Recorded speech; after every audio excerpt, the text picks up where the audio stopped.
J'adore briser le verre.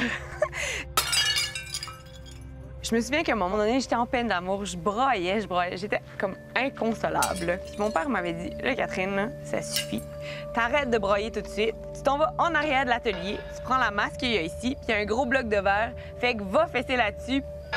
Ça m'avait fait du bien, puis je sais pas, on dirait que ça a tout le temps resté imprimé en moi que finalement, au pire, si ça va mal, je peux bien casser du verre.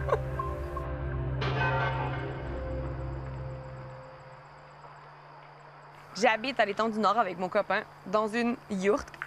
Et puis, je suis en voie de racheter une entreprise qui s'appelle La Méduse, que mon père a fondée. Et c'est un atelier de verre soufflé ainsi qu'une boutique située à Havre-Maison. Je pense que je suis d'abord et avant tout quelqu'un de vraiment positif dans la vie. Moi, j'aime être dans l'action. J'aime quand les choses avancent, j'aime quand les projets sont en marche, j'aime ça quand autour de moi les éléments sont forts.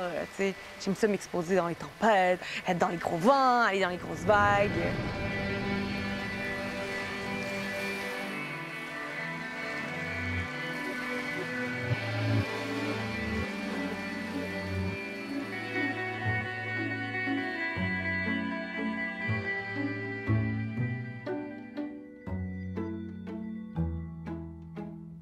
L'histoire de La Méduse, ça a commencé en 85. Mon père a ouvert son atelier en arrière de chez eux. Quand j'étais petite, c'est sûr que j'ai tourné autour de l'atelier beaucoup. Mais après ça, c'est sûr qu'en grandissant, moi, j'avais envie de faire d'autres choses. J'avais un peu envie de me dissocier de mes parents comme n'importe quel jeune adulte. Fait que je m'étais dit non, le verre soufflé, jamais pour moi. Puis à un moment donné, je suis revenue aux îles. Puis quand je suis revenue, ben j'ai décidé de m'impliquer tranquillement. Fait que c'est à partir de là, en réessayant par moi-même, avec des créations à moi, que j'ai comme tranquillement vu ma place se dessiner dans l'entreprise. Je suis en train de reprendre l'entreprise maintenant avec ma partner, Sophie.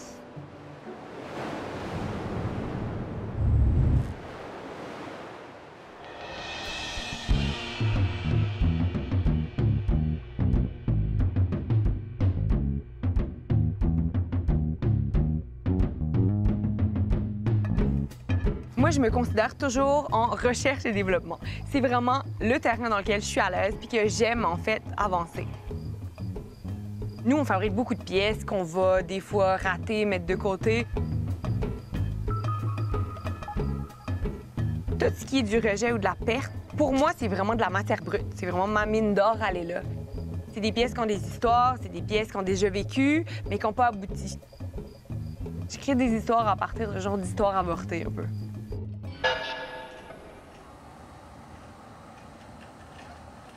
Mon fun, c'est que quand j'ai un petit temps mort dans l'atelier, quand j'ai un 5-10 minutes qui traîne, ben en fait, je m'en viens dans mon coin ici, je mélange des morceaux de pièces, puis je mets ça à fondre. Je casse des choses, puis je recrée d'autres choses. Je fais fondre ça sur différents supports, puis je réussis à créer des genres de compositions qui vont faire passer la lumière, ou j'essaie de développer des nouvelles façons de travailler le verre. Je suis beaucoup influencée par faire des rencontres impromptues entre les matières, les objets.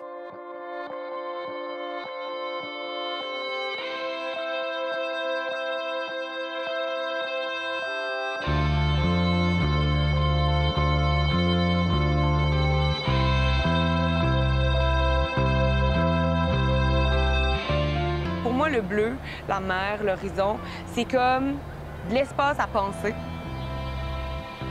C'est sûr qu'il y a beaucoup de gens qui disent qu'il y a beaucoup de créativité aux îles, c'est vrai. Puis c'est un milieu où tu es capable de te retrouver comme artiste, toi, avec ton travail à faire. Puis c'est un milieu aussi qui va vraiment te nourrir en termes d'éléments puis de paysages. Puis pour le verre soufflé, quand tu travailles à 45 degrés toute la journée, tu peux aller te baigner quand tu veux.